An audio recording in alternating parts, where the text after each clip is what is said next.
여러분 안녕하십니까? 2021년 12월 21일을 맞아서 오늘도 하나님께서 내게 주시는 생명의 말씀을 함께 나누겠습니다. 욥기 38장 1절로 21절까지 읽겠습니다. 제가 1절로 5절까지를 봉독합니다. 그때에 여호와께서 폭풍우 가운데에서 욥에게 말씀하여 이르시되 무지한 말로 생각을 어둡게 하는 자가 누구냐? 너는 대장부처럼 허리를 묶고 내가 내게 묻는 것을 대답할지니라. 내가 땅의 기초를 놓을 때에 네가 어디에 있었느냐?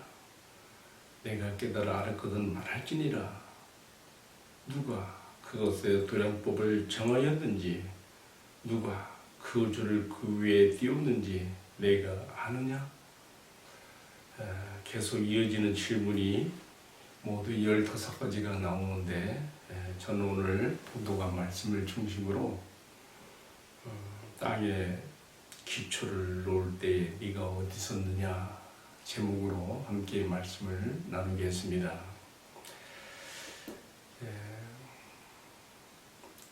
오늘 모두 합해서 제가 4가지 큰 주제를 가지고 나왔는데 대표적인 제목으로는 내가 땅에 기초를 놓을 때 네가 어디 있었느냐 그렇게 정했습니다. 그럼 첫 번째로 우리가 함께 생각해 보는 말씀은요, 왜 하나님께서 폭풍우 가운데 나타나셔서 욥에게 말씀하시는가 하는 것입니다. 1절에 보면 그때 여호와께서 폭풍우 가운데서 욥에게 말씀하여 이르시되 그랬습니다. 잔잔한 바다의 평온함 가운데서 말할 수 있는 그런 분위기도 아니고요. 세미한 음성으로 들려주시는 그런 말씀도 아니고요. 폭풍우 가운데서 자신을 나타내시며 말씀하시는 하나님이라고 하는 이 특별한 그 배경과 의미가 무엇일까 여러 가지로 생각을 해보게 됩니다. 저는 제일 먼저 인간의 한계가 고백되어지는 곳에 하나님의 역사가 시작된다고 하는 것을 말씀드리게 됩니다. 지금까지 욥과 그의 세 친구와 그리고 엘리후가 등장해서 욥기 4장부터 37장까지 긴 감론을박의 변론, 즉 하나님이 어떤 분인가에 대해서 그들은 서로 말의 공방을 주고받으며 욥이 당하고 있는 고난의 의미가 무엇인지 찾으려고 했고, 이 모든 의미와 또 이 모든 것의 그 이유와 목적이 됐을 것 같은 하나님을 찾는 일에 그들은 집중하였습니다. 그러나 결론을 얻지 못했지요.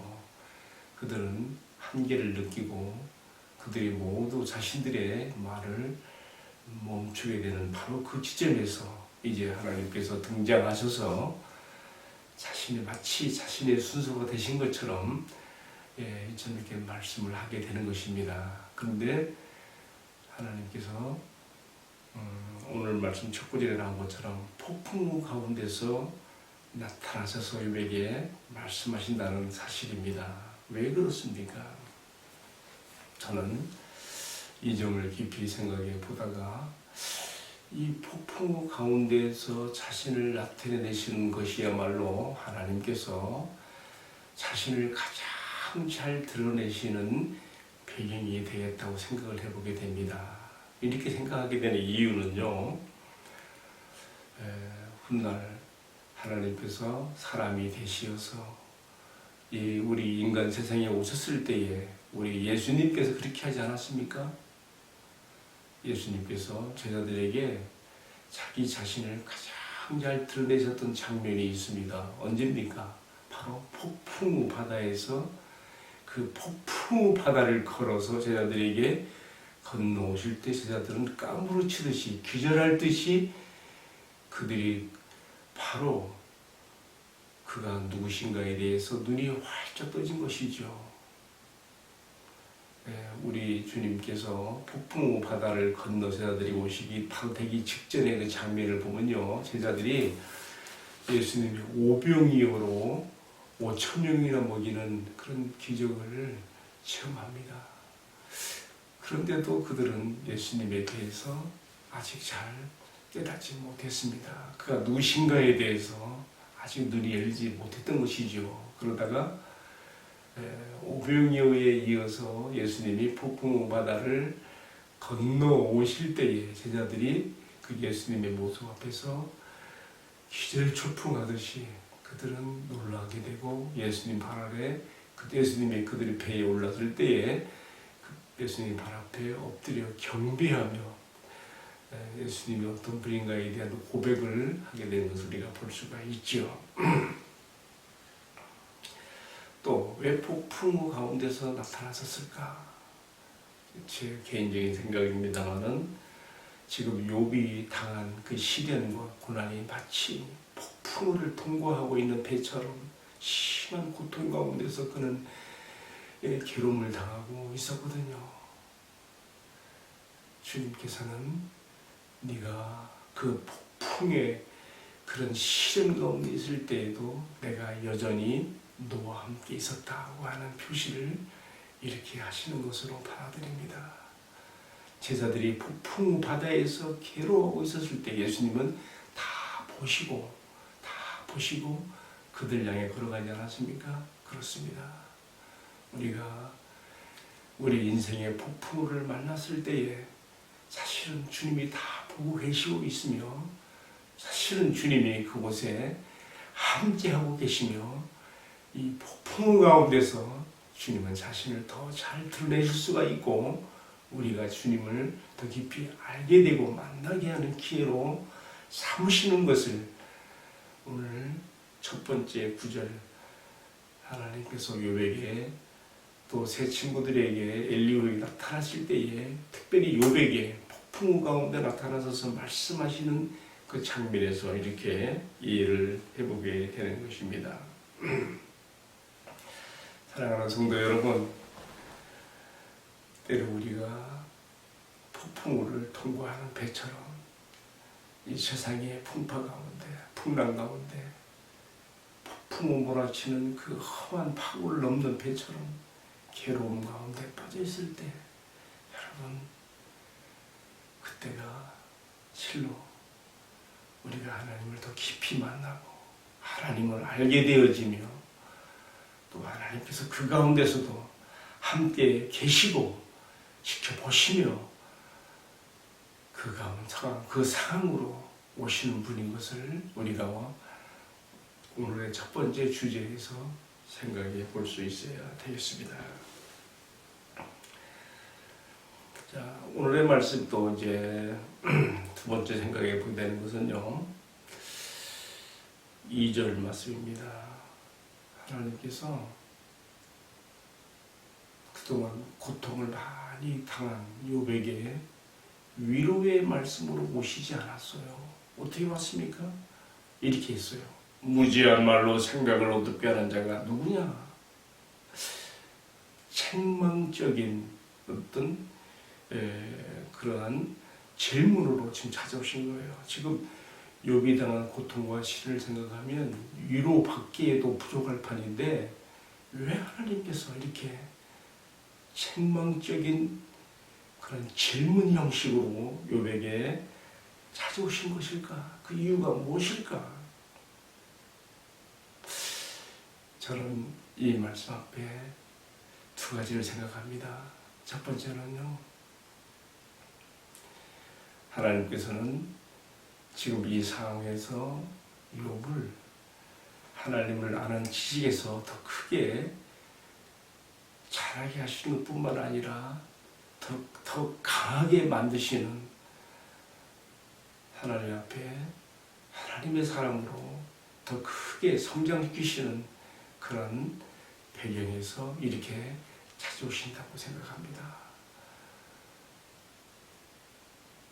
때로는 위로보다 책망적, 훈계적인 모습으로 우리에게 오실 때에 우리를 사랑하지 않아서가 아니라, 우리 사정을 몰라서가 아니라 우리를 더 하나님 앞에서 강하게 또 더 크게 성장시키시고 바로 세우시며 굳게 세우시고자 하시는 그의 깊은 뜻이 있다는 것을 우리가 여기서 배워야 되겠습니다. 그리고 또 한 가지, 우리는 하나님께서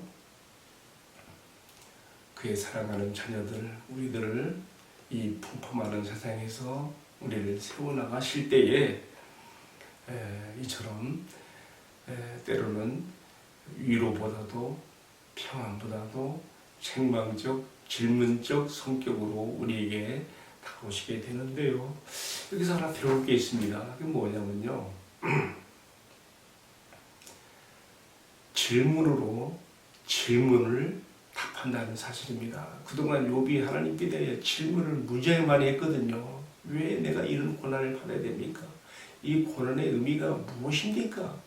도대체 이 고난을 허락하신 우리 하나님의 의중은 무엇입니까? 제발 좀 나타나 주셔서 내가 좀 속 시원하게 알게 해주십시오. 우리 그동안 욥과 세 친구들의 변론 가운데서 욥의 이러한 고민과 질문식 고통에 대해서 하나님 어떤 면에서는 투정과 항의식으로까지 나가면서 욥이 하나님께 쏟아내었던 말들 우리가 기억할 겁니다. 그러한 욥에 대해서 하나님께서 지금 욥이 무수하게 쏟아내었던 질문에 대하여 하나님께서도 질문으로 지금 답변하시면서 욥에게 지금 나타나시는 것입니다. 때로 질문으로 질문에 답한다고 하는 것, 다른 사람이 나에게 질문해 오는 것에 대해서 그 질문을 일일이 답변을 하려고 하면요 함정에 빠질 수가 있어요. 예수님도 이 땅에 계셨을 적에 참 주변에 그 바리새인들이나 종교 지도자들이 많은 질문을 걸어오고 태클을 걸어오고 말의 함정에 빠뜨리려고 많은 그런 도전을 했지요. 그때 예수님 어떻게 했습니까? 절대 그들이 하는 말에 대해서 일일이 답변식으로 하지 않았습니다. 질문으로, 그의 경우는 질문으로 답변하시면서 그들이 스스로 깨닫게 하시는 그러한 방법을 택하신 것을 볼 수가 있죠. 우리도 이 세상을 살아가면서 이러한 경우를 많이 만나게 됩니다. 우리 꼭 기억해야 됩니다. 나의 경우는 도전적인 질문에 대해서 일일이 답변하려고 하지 말고 그 질문하는 자에게 깨우침을 줄 수 있는 또 다른 질문으로 응수하고 답변할 수 있는 지혜를 배워야 되겠다고 하는 것이죠. 자, 제가 지금 왜 하나님께서 무지한 말로 생각을 어둡게 한 자가 누구냐라고 질문으로부터 시작하는 그런 욥에 대한 상대하는 그 모습에서 우리가 그런 점들을 생각해 보게 되는 것입니다. 자, 이제 마지막으로 하나만 더 생각해 보겠습니다. 그게 세 번째로는요. 이처럼 하나님께서 욥에게 질문으로 나타나시면서 15가지 질문을 하셨습니다. 오늘의 말씀 4절부터 시작해서 21절까지요. 하나님께서 사용하신 질문사, 의문문으로 욥에게 던지는 질문이 무려 15가지나 나옵니다. 근데 그거 다 다루려고 하면 시간이 되지 않습니다. 첫 번째 질문이 뭐지요? 내가 땅에 기초를 놓을 때에 네가 어디에 있었느냐? 네가 깨달아 알았거든 말해보아라. 누가 그것의 도량법을 정했는지, 누가 그 줄을 그 위에 띄웠는지 네가 아느냐? 땅에 기초를 놓을 때 네가 어디 있었느냐? 이 한 가지 질문 속에도 3가지 의문사가 들어가고 있습니다. 여러분, 오늘 우리 말씀을 마치면서 이 질문 한 가지만 생각해 보십시다. 지금 하나님께서는요,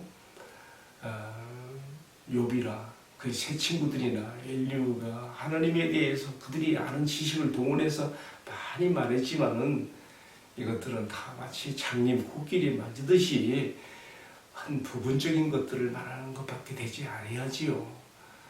그래서 그들 스스로도 나중에 다 한계를 느끼고 우리는 하나님은 우리의 생각 속에 갇히는 분이 아니고 설명될 수 있는 분이 아니다. 오히려 그래서 그는 우리의 경배의 대상이고 우리의 예배의 대상이며 우리는 그를 경외할 수밖에 없는 우리는 연약한 존재들이다. 유한한 존재들이다. 그렇게 인정하게 되지 않았습니까? 하나님께서 지금 15가지 의문사를 사용하신 질문을 던졌는데 그 첫 번째 질문이 내가 땅에 기초를 놓았을 때 네가 어디 있었느냐라고 하는 질문이었습니다. 바로 그 위에서 지금 하나님께서 하신 질문, 첫 번째 그 질문으로 도전해 온 것이 뭐였습니까? 무지한 말로 생각을 어둡게 하는 자가 누구냐? 여기서는요, 우리가 잘 이 구절을 이해해야 돼요. 무지한 말로 나의 계획을, 나의 어떠함을 함부로 말한, 나에 대해서 함부로 알지 못하면서 말하는 자가 누구냐라고 이렇게 하는 질문인 것입니다. 그 질문부터 시작해서 지금 또 15가지 직접적인 질문과 첫 번째가 내가 땅에 기초를 놓을 때 네가 어디 있었느냐라고 질문해 보셨습니다. 자, 여러분, 저는 오늘 여기에 대해서도 좀 몇 가지 생각해 본 게 있습니다. 첫 번째는요, 참 하나님께서 이 땅, 이 지구를 조성하실 때에 그 지구를 이 우주 공간에 한 지구별로 이렇게 탄생시키는데 우리가 생각할 수 없는 많은 하나님의 지혜와 능력과 신성과 그의 오묘하심이 이 속에 담긴 것을 봅니다. 여러분, 지금 지구는요, 우리가 있는 지구별, 우리가 살고 있는 이 세상, 이 지구는요, 우주 공간에 떠 있는 하나의 별에 지나지 않습니다. 하나님께서 그렇게 우주 속에 한 별로 만드셨습니다. 무슨 시계가 시계 줄에 달려서 시계추처럼 달려가지고 그렇게 있는 게 아니고 그런 줄도 없는데 하나님의 기묘하신 정말 그 물리학자들이 과학자들의 그런 이론으로 다 설명될 수 없는 그러한 하나님의 지혜와 능력 가운데 이 지구가 우주 공간에 이렇게 있는 것이죠. 자전하면서 공전하고 있지 않습니까? 태양계를 지금 돌고 있는데요. 또 신기한 것은 우리가 발을 딛고 있는 그 땅이요, 물컹물컹한 그런 수렁처럼 그렇게 될 수도 있고요. 또는 바위처럼 딱딱한 땅이 될 수도 있는데 그렇지 않습니다. 우리가 발 딛고 있는 땅이 적당히 부드러운 밀도와 질량으로 되어 있어서 이 땅 위에서 사람이 밭을 경작하기도 하고요. 또 도로를 만들기도, 땅이 적당한 질량으로 밀도로 되어 있기 때문에 이 모든 활동이 가능하게 되는 것 아니겠습니까? 이것도 하나님의 지혜이죠. 또 한 가지, 이 지구 땅의 3분의 2가 바닷물로 되어 있습니다. 그런데 생각해 보세요. 지구가 지금 우주 공간에 떠 있는데 바닷물이 흘러넘치지 않습니다. 지구와 달 사이에 서로 끌어당기는 적절한 그러한 인력에 의해서 이 바닷물이 그렇게 보존되고 있는 것이죠. 또 뿐만 아니라 이 바닷물이 육지를 덮어버릴 수도 있는데 어떻게 되어 있습니까? 하나님께서 오늘 말씀에 나와 있는 것처럼 그러한 그 물의 경계를 정하여서 11절에 나와 있죠. 이르기를 네가 여기까지만 오고 더 넘어가지 못하리니 내 높은 파도가 여기서 그칠지니라. 그러니까 하나님께서 바닷물이 육지를 범하지 못하고 경계를 정하여 바다라고 하는 곳에 머물게 하는 이 모든 것도 다 하나님의 무한한 능력과 지혜와 그의 능력 가운데서 되어지는 것이 우리에게 바치고 있는 것이죠. 자, 제가 지금 하나님께서 욥에게 했던 첫 번째 질문으로서 땅의 기초를 놓을 때 네가 어디 있었느냐 하는 거기에 연관된 몇 가지 생각한 것들을 말씀을 나누는데요. 결국 이런 것을 어떻게 다 우리 인간이 헤아려 할 수 있겠습니까? 다 하나님께 속한 지혜와 지식이며 능력의 산물들이 아니겠습니까? 이제 오늘의 말씀에 결론을 내립니다.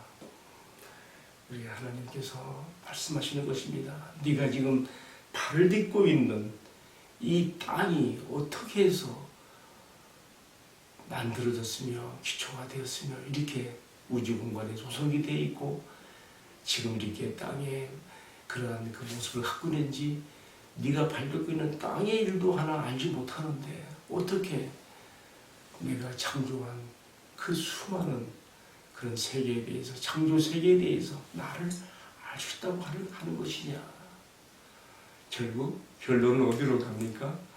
결국 인간은 하나님 앞에 겸손히 엎드려져서 오 주님, 주님은 우리가 설명할 수 있는 존재가 아니고 우리 생각 속에 담을 수 있는 존재도 아니며 오직 주님께서 우리에게 알려주시는 만큼만 우리가 알 수 있을 뿐이며 주님은 우리의 경배와 예배의 대상이며 우리는 주님의 영광을 위해 지음받은 피조물입니다라고 고백해야 된다는 것을 우리가 이러한 질문 속에 그런 그 답변으로 생각해 보게 되는 것입니다. 이제 오늘의 말씀을 마치겠습니다. 여러분 하나님께서 욥에게 나타나셔서 하시는 그 말씀들 그리고 그 배경이 폭풍우 가운데서 나타나서 말씀하셨다. 여러분 이 바로 오늘 묵상에서는 특별히 이 점에 대해서 여러분들이 깊이 생각해 봤으면 좋겠습니다.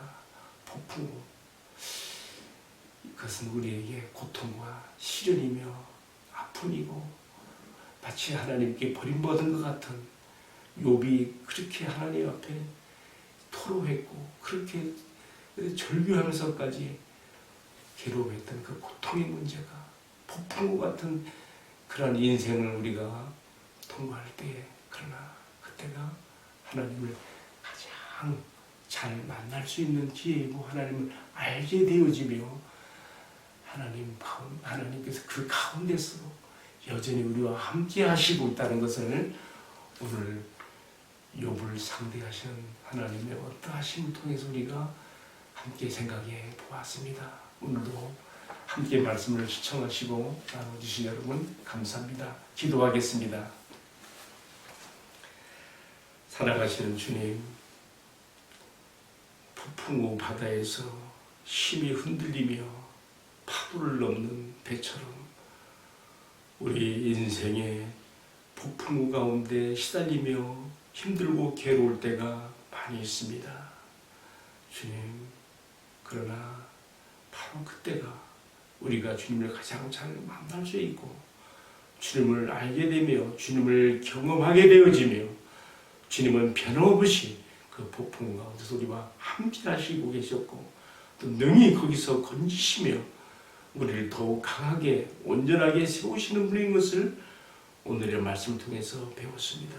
주님, 이어지는 이 욥기의 말씀 하나하나가 우리를 더욱 주님 앞에 온전히 세우는 축복의 말씀으로 은혜의 말씀으로 역사하여 주옵소서.